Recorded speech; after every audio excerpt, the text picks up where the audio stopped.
Welcome to HITC Sport. Alright, the Champions League is back. Yeah, you European vultures out there have probably been dying of thirst for these games, right? As soon as you hear that anthem, oh, you'll probably instantly spunk out your nose. But anyway, can we just wake up for a second and realize that if you look at the 16 teams still left in the competition, you wouldn't have believed it 10 years ago. When I was a child, if you told me that a Champions League knockout stage would consist of PSG, Borussia Dortmund, Lazio, Atalanta, Borussia Munchengladbach, or even Man City, and with neither Milan club, Ajax, PSV, or Lyon, then honestly, I would probably have told you to go and take up the sport of volleyball instead, because clearly you have the football prediction skill of a constipated badger. But here we are, so let's just do the predictions. RB Leipzig versus Liverpool. There's nothing that rams home just how weird the last year has been than the fact that Liverpool are playing a German team in Budapest. Now let's be honest, by their extremely high standards, Liverpool have been mostly wet spinach since Christmas Day. Most people spent that day eating turkey and roast potatoes. But judging by some of their recent performances, I'd wager good money that half the squad spent that day eating sausage rolls that they found shoved down the back of their couch. It's good Christ, Alisson's display against Man City and Leicester, it looked like an out-of-body experience both times, as if he was somehow possessed by the ghost of an epileptic donkey. If you were to compare the history of both of these clubs, one is a footballing powerhouse, soaked in tradition with 6 European Cups stuffed in their locker. The other was formed in 2009. Good Christ, there's a common misconception out there that this club is called Red Bull Leipzig. No, they're actually called Rasenball Sport Leipzig, which directly translates to Lawn Ball Sports Leipzig. Oh yes, much more professional. Good Christ, they sound like a 2-star tennis court you might find on some lousy Club Med resort. This is a club literally birthed from the nutsack of an energy drink. They are a goddamn brand deal. Their stadium is just a giant-sized billboard, masquerading as a football ground stuffed in the middle of a German town. I have a question, have you ever met a middle-aged Leipzig fan? No, those people don't exist. You'll have more chance of meeting someone from Sunderland who still has all their teeth. This club was founded in May 2009. To put it in context, James Milner had played over 200 games of Premier League football by then. He's also older than their manager. Julian Nagelsmann is only 33. That's when Klopp began his management career in 2001. This fella was probably yet to kiss a girl, just collecting Pokemon cards, watching Sabrina the Teenage Witch, and yanking his knob in the bath. But this isn't a Leipzig hit piece, no. I'm actually impressed that an 11-year-old football club are contesting a Champions League knockout round at the expense of Manchester United. Again, it's like a former Disney Channel star somehow managing to knock out Floyd Mayweather. But Leipzig are stuffed in a neutral stadium for this one. They have to travel 785 kilometers for this one, and they call this a home tie? Good Christ, that's a 7-hour bus ride. It'll be a tough game for Liverpool, but I'm calling it. I think the Reds will bounce back to win 2-1 in Budapest. And here's my predicted goal scorer. I'm calling Trent Alexander-Arnold. I think he's gonna slam home one from 25 yards out to win the game, before excitedly celebrating like he's just spotted a pregnant woman on the bus.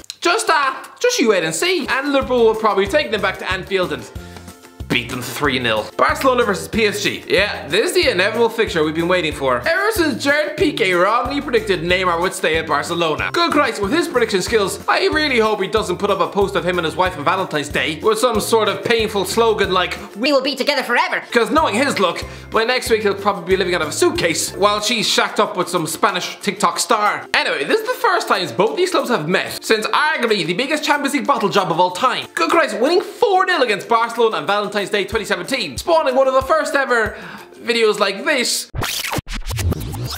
Conceding 4 to PSG.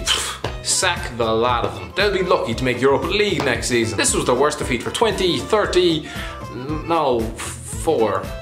4 years. Oh, it is painful. How did you ever watch that? Anyway, for the last 4 years, Neymar has been laughed at in the street. A guy who seemingly traded his ambition for a suitcase full of cash. Good Christ, PSG to Barcelona is the career move to make. Just ask Ronaldinho. Neymar is doing it backwards. All because he just wants a bit of attention. Honestly, Neymar is probably sick to the teeth of people claiming that he's just wasting his life in France. Good Christ, can the man not sit in his Parisian mansion in peace, counting his money, drinking his finest wine, and sharing a jacuzzi with his sister? Anyway, listen, I know Barca have turned their La Liga form around. They've won 9 over the last 11 league games. Lionel Messi is back on fire, but they've still lost the Supercopa de España final against Atletico Bilbao and the Copa del Rey semi-final first leg against Sevilla. This is not a good Barcelona team. This is a battle of the former Southampton managers. And I know Mauricio Pochettino was clearly born with a predisposed allergy to silverware, to the point where he'd probably start sneezing if his wife asked him to lay the table. But he is a tactical genius compared compared to the 300-pound lump of freckles that is Ronald Koeman? Am I the only one who thinks it very weird that a hugely marketable Champions League knockout tie between two massive clubs are being contested by two men who probably both have Shane Long's number in their phone? The only thing is, Neymar's been ruled out for 4 weeks with a hip injury, meaning he's gonna miss the opportunity to outshine Messi. Isn't that what he's been wanting for the last 5 years? Honestly, it's like if Conor McGregor gets the rematch with Khabib, only to then twist his ankle climbing out of the bath. Oh, this guy is probably so annoyed, he's most likely on the verge of pushing his own mother down the stairs. Listen, I'm talking about Barcelona being sloppy this season, and yes, I am aware that we're nearly in March and PSG are 3rd in the league, 3rd in the French league, behind the likes of Lyon and Lille. Pochettino is a league title virgin, yes. But I don't care if you're handed a bank account the size of PSG's, and you still finish behind a team who keep wheeling out a nearly 40-year-old Jose Font, your former defender at Southampton. Oh, then he might as well bury his coaching badges in a swamp and relocate to a shed out the west coast of Tanzania. For this game, I'm gonna go for a chaotic 2-2 draw in the first leg, and then PSG will win the game in the second leg, with Kylian Mbappe smacking home a winner in a 2-1 win in France. Sevilla versus Borussia Dortmund. Yeah, there's always at least one Champions League knockout round fixture, which seemingly escaped from the Europa League attic. Come on, yes, technically Sevilla versus Borussia Dortmund is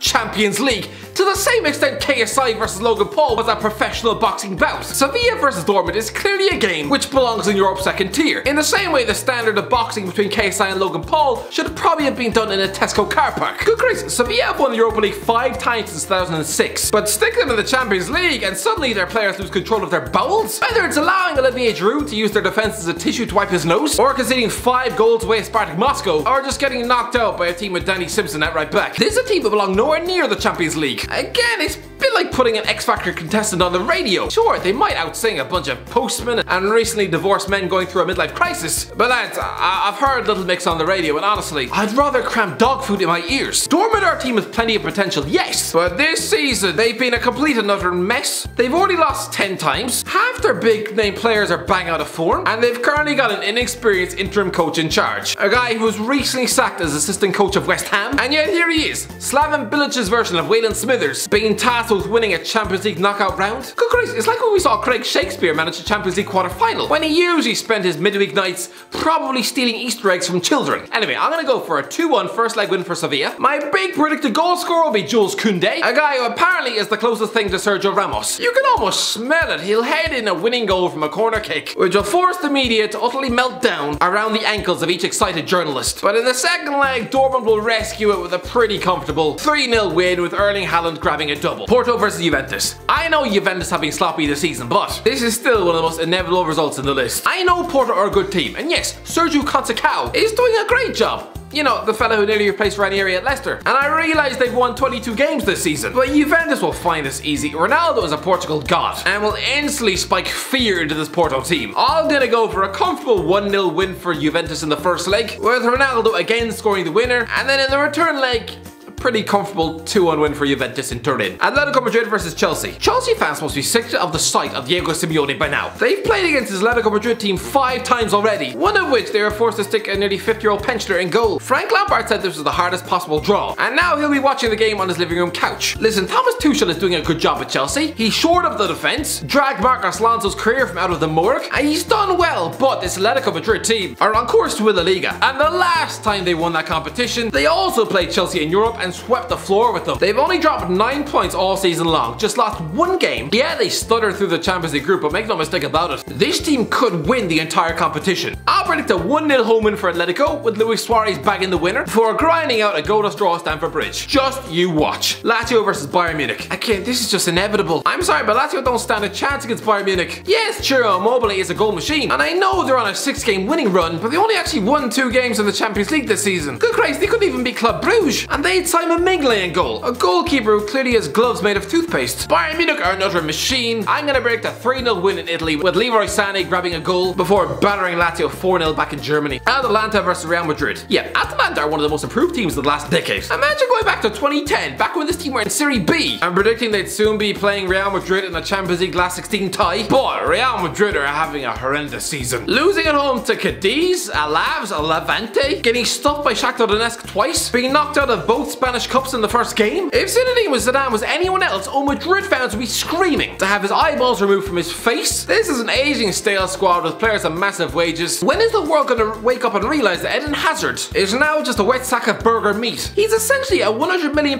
version of Alexis Sanchez. Clearly his next stop is Inter Milan, the home ground for washed up footballers. Do you know what? I'm going to go for a shock 2-1 Atalanta home win before grinding out a 1-1 draw in Madrid. Just you wait. Borussia Mönchengladbach versus Man City. Yeah, here's another match taking place in Budapest. Man City and Borussia Mönchengladbach are actually pretty used to playing each other in the Champions League. They played each other in the group stage in 2015 and 2016. City didn't lose once and stuck 4 goals past them. Even Wilfred Bony and Kelechi Iheanacho managed to score. Those were a couple of games where both Andreas Christensen and Granit Xhaka were made to look like crippled jelly babies. Anyway, I'm gonna go for a similar theme here. Man City 4-0 win in the first leg, with Phil Foden bagging a wonder goal before they'll put their feet up on the couch and just play out a boring 1-1 draw at the Etihad. Anyway, that's it. Let me know comments too. Have I got these all wrong? Most probably yes. Let me know in the comments. What do you think? Show up your predictions down below. If you enjoyed the video, don't forget to subscribe. And as always, I'll talk to you in a while.